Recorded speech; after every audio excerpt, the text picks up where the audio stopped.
کریم ان کے علم و عمل تقویٰ پرہیزگاری میں مزید برکت عطا فرمائے آمین۔ اور ان کا عمل ان کی نسلوں کو اللہ عاشق رسول اور علماء اہل سنت میں شامل فرمائے آمین۔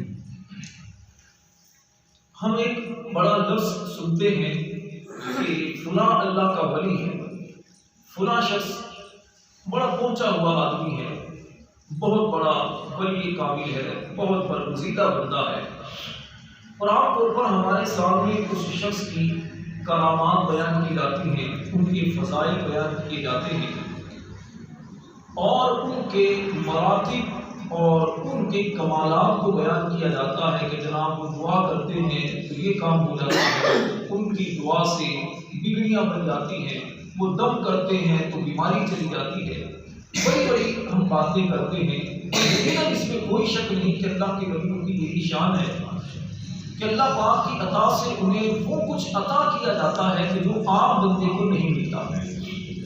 میں آپ کے سامنے جو چند باتیں بیان کروں گا وہ یہ ہے کہ اللہ کے جو ولی ہوتے ہیں، اللہ کے جو پیارے ہوتے ہیں، جو اللہ کا قرب انہیں ملتا ہے، وہ ملتا کیسے ہے؟ لفظ ولی کہ اگر آپ لفظی معنی پر غور کریں، عربی گرامر میں اگر آپ تھوڑا سا جائیں گے تو آپ کو پتہ چلے گا کہ لفظ ولی کے بہت سارے معنی ہیں۔ قرآن پاک میں لفظ ولی 7 معنی میں استعمال ہوا ہے۔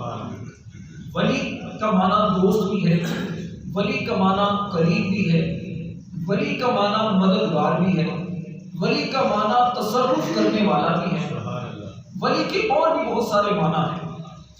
میں ایک لفظ ولی کا جو معنی ہے قریب، اس پر بات کروں گا۔ ولی اللہ، اللہ کا قریب، جو اللہ کے قریب ہے۔ کیا اللہ پاک بندوں کے قریب نہیں؟ اللہ قرآن میں فرماتا ہے نحن اقرب الیہ من حبل الورید، اے بندے بے شک ہم تیری شہرگ سے زیادہ تجھ سے قریب ہیں۔ شہرگ کون سی رگ ہوتی ہے؟ یہ وہ رگ جو دل کو خون سپلائی کرتی ہے۔ اگر اس رگ کا نس کا راستہ بند ہو جائے تو پورا جسم جو ہمارا ہے مردہ ہو جائے گا۔ یہ ہمارے دل کے کتنا قریب ہے۔ اللہ فرماتا ہے کہ اے بندے ہم تیری شہرگ سے زیادہ تجھ سے قریب ہیں۔ اللہ قرآن میں ایک جگہ فرماتا ہے کہ جہاں 3 ہو وہاں چوتھا خدا ہوتا ہے، جہاں 4 ہو 5واں خدا ہوتا ہے، جہاں 5 ہو 6واں خدا ہوتا ہے۔ اللہ کو اتنا قریب ہے۔ اللہ ہماری سانسوں سے زیادہ ہم سے قریب ہے۔ اللہ بندے کے اتنا قریب ہے۔ پھر عام ولی اور عام انسان میں فرق کیا ہے؟ اللہ ہر بندے کے قریب ہے، بندہ اور رب کے درمیان کوئی فاصلہ نہیں ہے، لیکن فرمایا ولی اللہ، ولی جو اللہ کے قریب ہوتا ہے۔ اللہ کے قریب کیسے ہے؟ حدیث پاک میں فرمایا کہ بندہ سجدے میں جب ہوتا ہے وہ اللہ کے بہت قریب ہوتا ہے۔ سجدے میں بندہ اللہ کے بڑا قریب ہوتا ہے۔ تو بھائی پھر ولی اور عام انسان میں فرق کیا ہے؟ ولی کو کہتے ہو کہ اتنا مرتبہ ہے اور عام بندے کو کہتے ہو تمہاری کوئی ویلیو نہیں۔ جو نماز نہیں بھی پڑھتا وہ بھی اللہ کے تو قریب ہے، تو ولی کو اللہ کا قرب کیسا حاصل ہے؟ دیکھیے بات یہ ہے، عام انسان جو ہے نا، عام انسان کے جو اللہ قریب ہے یا عام انسان اللہ سے قریب ہے، وہ اس اعتبار سے ہے کہ اللہ پاک اپنی قدرت اور اپنے علم کے اعتبار سے ہر بندے سے قریب ہے۔ اللہ کو اللہ محمود پاک علیہ السلام سے فرماتا ہے قرآن پاک میں قل یا عبادی الذین، اے محبوب میرے ان بندوں سے فرما دو کہ میں تم سے قریب ہوں۔ اذا سالک، جب میرے بندے تم سے میرے بارے میں سوال کریں، عنی فانی قریب، جب تم سے میرے بارے میں میرے بندے پوچھیں کہ ہمارا رب کہاں ہے، تو میرے محبوب ان سے فرماؤ کہ اللہ تو تمہارے قریب ہے، میں تو تمہارے قریب ہوں۔ بھئی عام بندے کے بھی اللہ قریب ہے، بندہ اللہ سے قریب ہے، تو ولی کی ایسی کیا شان ہے، ایسا اس کا کیا مرتبہ ہے کہ یہ اللہ کے، آپ کہتے ہیں یہ اللہ کے قریب ہے؟ اس کے پاس ایسی کون سی طاقت و قوت ہے؟ بات یہ ہے کہ اللہ جو قریب ہے وہ اپنی علم اور اپنی قدرت کے اعتبار سے قریب ہے. اللہ ہمارے دلوں پر ہونے والے جو خطرات ہیں اللہ ان سے واقف ہے، ان کو جانتا ہے کہ بندہ جہاں بھی اللہ کو پکارے اللہ بندوں کی سنتا ہے. اس اعتبار سے بندہ رب کے قریب ہے اور اللہ بندے کے قریب ہے علم اور قدرت کے اعتبار سے. لیکن اللہ کا جو ولی ہوتا ہے یہ اللہ کے قریب ہوتا ہے محبت کے اعتبار سے. اللہ کے قریب کیسے ہوتا ہے؟ محبت کے اعتبار. اس کو میں مثال سے سمجھاؤں. باپ کے لیے سارے بیٹے قریب ہوتے ہیں، باپ کی ساری اولاد ہے، سب سمجھانے کے لیے آپ کو باپ کے 4 بیٹے چاروں باپ کے دل کے قریب ہیں، لیکن کوئی بیٹا زیادہ فرما بردار ہوتا ہے، زیادہ باپ کی خدمت کرتا ہے، زیادہ باپ کا کہنا مانتا ہے، تو وہ باپ کے دل کے بقیہ کی نسبت زیادہ قریب ہوتا ہے. ایسے حضرت یعقوب علیہ السلام کے 12 بیٹے تھے، لیکن یوسف علیہ السلام دوسروں کی نسبت زیادہ دل کے قریب. حالانکہ بیٹے ایک ہی باپ کے ہیں، لیکن یہ بیٹا زیادہ قریب کیوں ہے؟ کیونکہ یہ محبت کے اعتبار سے زیادہ قریب ہے. یہ جو قرب ہے، یہ جو اللہ کا قرب ہے، یہ قرب ایسے نہیں ملتا.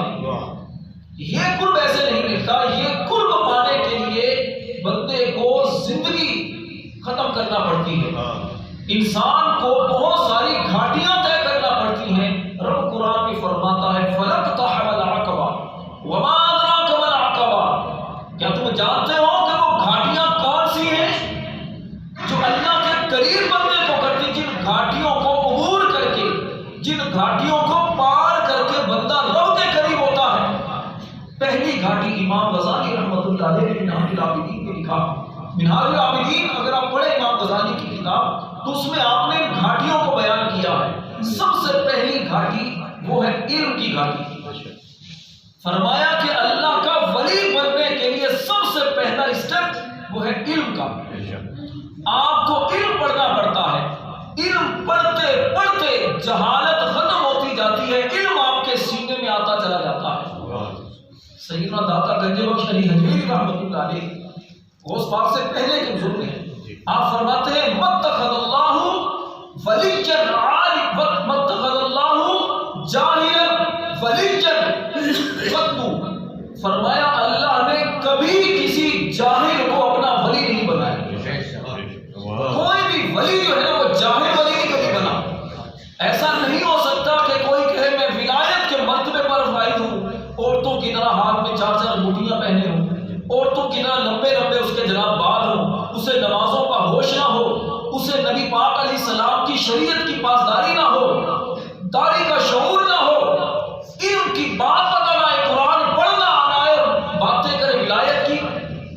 فرمایا ولی بننے کے لیے پہلا اسٹیپ جو ہے، پہلی گھاٹی وہ ہے علم کی گھاٹی. ولی جو بھی ہوگا وہ اللہ کا ولی جو ہے وہ عالم ہوگا. یہ ذہن میں بٹھائیں بات. کوئی بھی ولی ایسا نہیں ہو سکتا جو عالم نہ ہو. عالم ہونا ضروری ہے. ولیوں کے سردار شہنشاہ بغداد حضور سیدنا غوث پاک رحمۃ اللہ علیہ، آپ کی مبارک زندگی کا مطالعہ کریں. 18 سال کی عمر میں اپنے قصبے جیلان سے نکلتے ہیں. والدہ کی عمر کتنی ہے؟ جب آپ پیدا ہوتے ہیں 60 سال.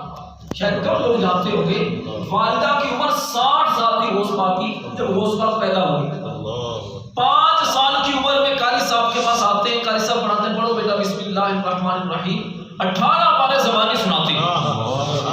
18 پارے زبانی سناتے ہیں. قاری صاحب کہتے ہیں بیٹا کچھ اور پڑھو. کہا ماں کو 18 پارے یاد تھا. جب ماں کے پیٹ میں تھا تو ماں قرآن پڑھتی تھی. پیٹ میں ماں کا قرآن سن کر 18 پارے میں نے یاد کر. 18 سال کی عمر میں گھر سے نکلتے ہیں. 18 سال کی عمر میں اور پھر علم سیکھتے ہیں. غوث پاک کی جو کرامتیں آپ سنتے ہیں نا، آپ ان کی تعلیمات دیکھیں، ان کی سیرت دیکھیں. 52 سال تک غوث پاک رحمۃ اللہ علیہ علم پڑھتے ہیں. 52 سال تک علم پڑھتے ہیں اور عشاء کے وضو سے فجر کی نماز باجماعت پڑھتے ہیں. عشاء کے وضو سے ہم سے ایک دن نہیں پڑھی جاتی سردیوں کی لمبی لمبی راتوں میں. 40 سال کہنا آسان ہے. 40 سال عشاء کے وضو سے فجر کی نماز پڑھتے ہیں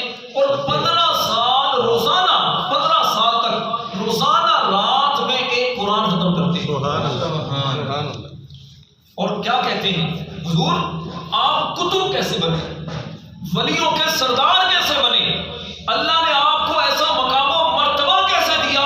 کہتے ہیں درست العلم حتی صرت قطبا, کہتے ہیں میں علم پڑھتا رہا, علم سیکھتا رہا, علم پڑھتے پڑھتے میرا مقام یہ ہوا میں زمانے کا قطب بنا. سبحان اللہ, سبحان اللہ. زمانے کے جب قطب بنتے ہیں, جب آپ کو اللہ یہ مقام دیتا ہے تو پھر کہتے ہیں بلاد اللہ ملکی تحت حکمی ووقتی قبل قلبی قد سفالی. کہتے ہیں اللہ کے سارے شہروں پر میرا حکم ایسے چلتا ہے, اللہ کے سارے ملکوں پر میری سلطنت ایسے چلتی ہے کہ جیسے ایک خلیفہ ایک بادشاہ حکومت کرتا ہے. سبحان اللہ. ایک بادشاہ تو حکومت جسموں پر کرتا ہے, لیکن کہتے ہیں میری حکومت جسموں پر نہیں, میری حکومت دلوں پر. سبحان اللہ, واہ واہ. میری حکومت دلوں پر ہے. اور پھر کہتے ہیں حضور آپ کی حکومت اتنی بڑی ہے, تو اتنی بڑی حکومت اتنی بڑی سلطنت کو دیکھتے کیسے ہیں؟ جی. کہتے ہیں نظرت الی بلاد اللہ جمعا کخردلۃ علی حکم اتصالی. قصیدہ غوثیہ کے شاہ پڑھ رہا ہوں. کہتے ہیں اللہ کے سارے شہروں کو ایسے دیکھتا ہوں جیسے ہتھیلی پر رائی کے دانے کو دیکھتا. سبحان اللہ, سبحان اللہ. یہ مقام کیسے ملا؟ علم کی بدولت. علم سیکھا, رب کا کلام پڑھا, قرآن پڑھا, قرآن کو سمجھا, قرآن کو سمجھنے کے بعد نبی پاک علیہ السلام کی سنت کو سمجھا, اس کے مطابق زندگی کو بسر کیا. اتنا بڑا مقام ہوتا ہے. شیطان آتا ہے بادل کے روپ میں, پیاس ہے, غوث پاک رحمۃ اللہ بہت پیاس لگی ہے, شیطان آتا ہے بادل سے پانی کے قطرے گراتا ہے. غوث پاک رحمۃ اللہ علیہ پانی پیتے ہیں, تھوڑا سکون ملتا ہے, اندر سے آواز آتی ہے اے عبد القادر آج سے نمازیں تم پر معاف ہے, تم سے نمازیں معاف, تم سے روزے معاف, تم نے بڑی عبادت کر لی, اتنی عبادت کر لی, آج سے تمہیں کوئی نیک کام کرنے کی ضرورت نہیں, بس تم بخشے بچائے ہو. غوث پاک کہتے ہیں جب میں نے یہ سنا تو میں نے فوراً پڑھا اعوذ باللہ من الشیطان الرجیم. میں نے کہا کہ جب میرے جد اعلیٰ نبی پاک علیہ السلام اللہ کے محبوب ہیں, ان پر نمازیں معاف نہیں ہوئی, ان پر روزے معاف نہیں ہوئے, تو مجھ پر کیسے معاف ہو گئی؟ میں نے جیسے ہی اعوذ باللہ پڑھا شیطان بھاگ گیا, دھواں بن کر غائب ہو گیا, اور آواز آئی کہ عبد القادر آج تیرے علم نے تجھے بچا لیا ہے کہ تو میرے وار سے بچ گیا. لیکن غوث پاک کیا کہتے ہیں, وہ بھی غوث پاک تھے, کہتے ہیں اے مردود مجھے میرے علم نے نہیں میرے رب کی رحمت نے بچایا. میرے رب کی رحمت نے مجھے بچایا, علم نہیں, علم بھی تو اسی اللہ کا دیا ہوا ہے. تو میں عرض کر رہا تھا کہ ولی بننے کے لیے پہلا اسٹیپ وہ ہے جہالت کا خاتمہ اور علم کا حصول, اور اس کے بعد پھر اگلا آتا ہے اپنے آپ کو مارنا. بہت سارے گھاٹیاں آتی ہیں, توبہ کرنا, نفس کی مخالفت کرنا, تکبر کو ختم کرنا, اور آخری اسٹیپ وہ آتا ہے اپنے آپ کو مار دینا, اپنی انا کو ختم کر دینا. یہ سب سے مشکل مرحلہ ہوتا ہے, اپنی انا کو ختم کرنا. بندہ ہو بھی اور کہے میں نہیں ہوں, انسان ہو بھی اور کہے میں کچھ نہیں ہوں. جو کچھ ہے اللہ کی ذات, جو کچھ ہے اللہ کی ذات. جب بندہ اپنے آپ کو ختم کر دیتا ہے, رب کی محبت میں فنا کر دیتا ہے, تو پھر اللہ اسے بلندیاں عطا کرتا ہے. اسی کی طرف سرور عالم صلی اللہ علیہ وسلم نے اشارہ کرتے ہوئے فرمایا من تواضع للہ فقد رفعہ اللہ. فرمایا جو اللہ کے لیے عاجزی کرے, اپنے آپ کو ختم کرے, تو میرا اللہ بھی اسے بلندیاں عطا فرماتا ہے, بلندیاں عطا فرماتا ہے. حضرت سیدنا سلیمان علیہ السلام اللہ کے جو نبی ہوتے ہیں, یہ نبی جو ہیں ان کو اس طرح کی گھاٹیاں عبور کرنے کی ضرورت نہیں ہوتی. اللہ کی طرف سے خاص ان پر کرم ہوتا ہے, خاص فضل ہوتا ہے. نبیوں کے علاوہ جتنے بھی ولی ہوتے ہیں, عام طور پر ولیوں کو یہ گھاٹیاں عبور کرنا پڑتی ہیں, پھر جا کر یہ مقام ملتا ہے. ایسا نہیں ہوتا کہ جناب ولی بن گیا تو کہ مجھے نمازوں کی ضرورت ہی نہیں, میں تو اللہ کی بارگاہ پہنچا ہوا ہوں. کوئی جتنے بڑے مقام پر فائز ہو جائے تو نبی پاک علیہ السلام کی سیرت پر چلنا اس کے لیے ضروری ہے. نماز معاف کسی کے لیے نہیں. جب اللہ نے جس کی خاطر کائنات کو بنایا سے بڑھ کر کون ہے کائنات میں؟ آخری جو گھاٹی کہ اللہ پاک کی بارگاہ میں بندہ اپنی انا کو ختم کر دے، یہ بڑا مشکل امر ہوتا ہے۔ حضرت سلیمان علیہ السلام کہ کئی واقعات قرآن پاک میں ہیں۔ میرے موضوع سے متعلق جو واقعہ وہ یہ ہے کہ سلیمان علیہ السلام نے ایک مرتبہ تخت بچھایا، ملکہ بلقیس جو ملک شام میں تھی، 1 مہینے کا سفر تھا جہاں اس کا تخت تھا، ملکہ بلقیس کا 1 مہینے سفر پر وہ تخت بھی اتنا عالیشان قسم کا، 80 گز چوڑا، 40 گز اونچائی لمبائی، ہیرے جواہرات، بہت بڑا تخت عالیشان قسم کا۔ سلیمان علیہ السلام کہتے ہیں کہ بھائی کون اس کا تخت لے کر آئے گا؟ یأتینی بعرشہا قبل ان یأتونی مسلمین، ملکہ بلقیس کے آنے سے پہلے اس کا تخت میرے پاس لے کر کون آئے گا؟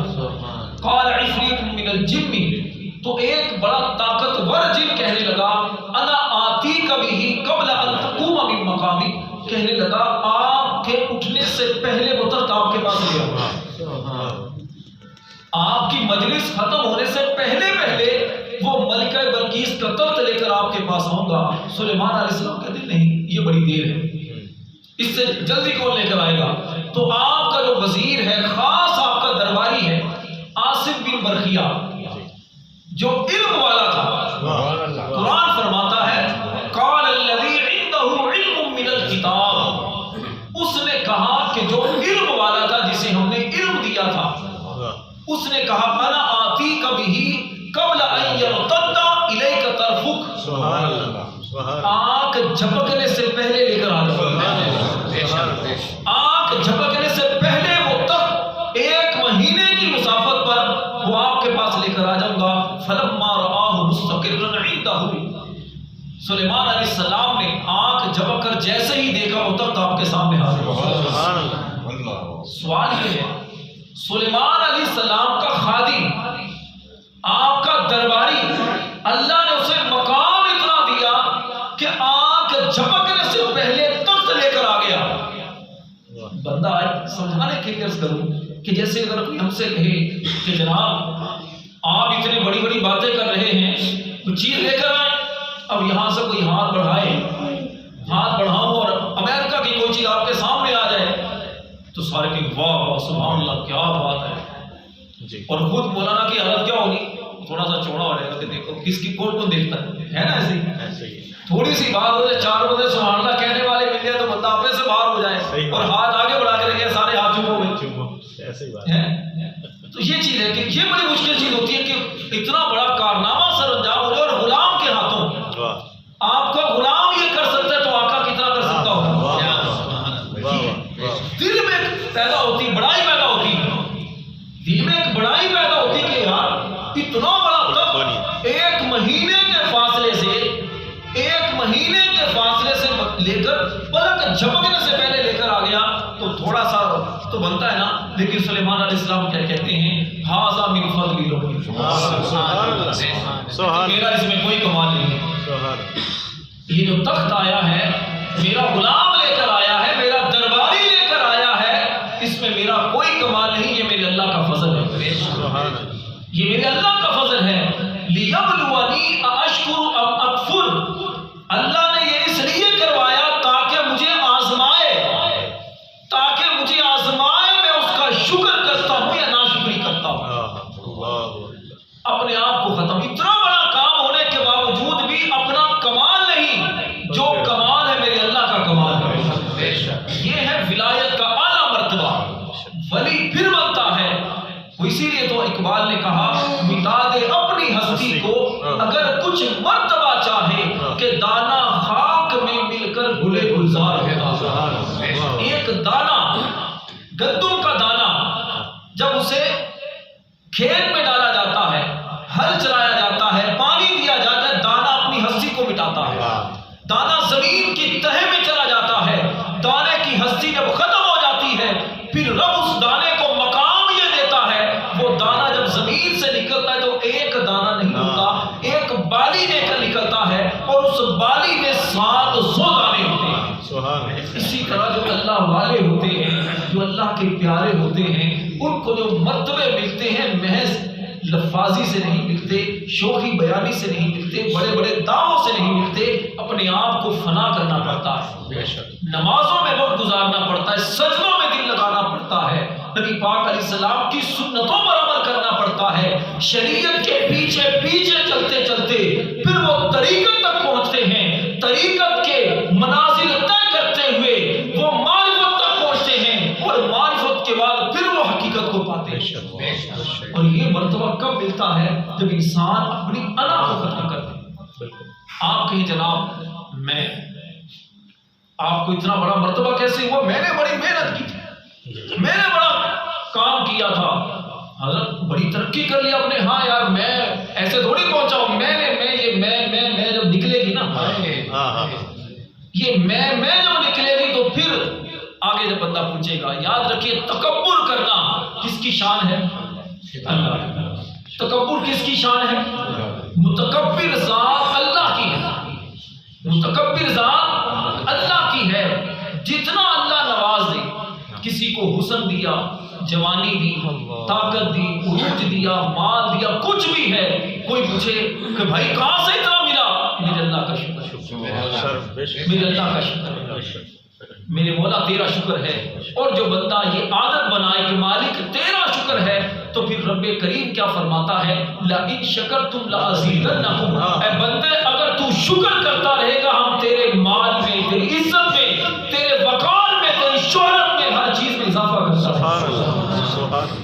جب بندہ شکر کرنا چھوڑتا ہے، شیطان اس جگہ کیسے پہنچا تھا؟ شیطان کیسے پہنچا؟ شیطان کی غلطی سب سے بڑی کیا تھی؟ شیطان کی سب سے بڑی غلطی یہ تھی، اللہ نے فرمایا اے شیطان، اے ابلیس، آدم کو سجدہ کر، سب فرشتوں کو حکم دیا، اس کو بھی حکم دیا، اس نے کیا کہا؟ انا خیر منہ، میں بہتر ہوں۔ اللہ، شیطان کی عبادت 80,000 سال کی عبادت ہے، شیطان کی 80,000 سال کی عبادت ہے۔ کہا آدم کو سجدہ کر، کہا انا میں بہتر ہوں۔ تو بہتر کس بات پر ہے؟ خلقتنی من نار وخلقتہ من طین، یا اللہ تو نے مجھے آگ سے بنایا، آدم کو مٹی سے بنایا، آگ طاقت والی ہے، مٹی پاؤں میں آنے والی ہے، پھر میں نے عبادت بہت کی ہے، آدم نے تو ایک سجدہ بھی نہیں کیا۔ یہ جو میں تھی، اس میں نے آدم، اس کو شیطان کو جنت سے نکالا ہے، کہا نکل فخر انک رجیم، نکل جنت سے، قیامت تک تیرے گلے میں لعنت کا توڑ۔ تو عبادتیں اللہ کی بارگاہ میں مقبول تبھی ہیں کہ جب ہم اپنی انا کو ختم کر کے مالک کا احسان مان کر اس کی بارگاہ میں عبادت کو بطور ہدیہ پیش کریں۔ کئی لوگ پوچھتے ہیں کہ جناب نماز ہی نہیں بنتا، بڑی کوشش کی ہے نماز ہی نہیں بنتا، کوئی وظیفہ بتائیں۔ سب سے بڑا وظیفہ یہ ہے جب نماز پڑھیں تو اللہ کا شکر ادا کریں۔ مالک تیرا شکر ہے تو نے اپنے گھر میں آنے کی توفیق بخشی، اگر اللہ کی توفیق نہ ہوتی میں اور آپ مسجد میں کیسے آتے؟ اس کا کرم ہے نا، اس نے ہزاروں لوگوں میں ہم چند لوگوں کو چن کر اپنے گھر مسجد میں بلایا، یہ اللہ کا کرم ہے۔ اپنے گھر میں ہر کسی کو نہیں بلایا جاتا، کسی کو بلایا جاتا ہے۔ اگلی بات سنیں، اپنے گھر میں بلا کر ہر کسی کو بٹھایا نہیں جاتا، سمجھے بات؟ کسی کو بلا کر دروازے پر دے کر واپس کر دیا جاتا ہے، کسی کو بلا کر بٹھا لیا جاتا ہے۔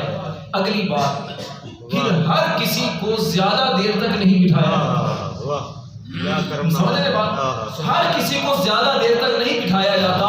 کچھ وہ ہوتے ہیں جن کو روزانہ 5 وقت اپنے گھر میں بلایا جاتا ہے، کچھ وہ ہوتے ہیں جن کو جمعے میں 1 مرتبہ بلایا جاتا ہے، کسی کو سال میں 1 مرتبہ بلایا جاتا ہے، اور جمعے میں کسی کو بلایا جاتا ہے۔ تو کچھ وہ ہوتے ہیں کہ جو سلام پھیرتے کسی کو کہتے جاؤ باہر جاؤ بس وہاں کام، جاتے ہیں نا ایسے، امام نے سلام پھیرا فوراً باہر نکل گئے، وہ کہتے ہیں آپ جلدی اتارے، نہیں اللہ نے تمہیں زیادہ دیر بٹھانا قبول نہیں کیا، تمہیں سوچنا چاہیے۔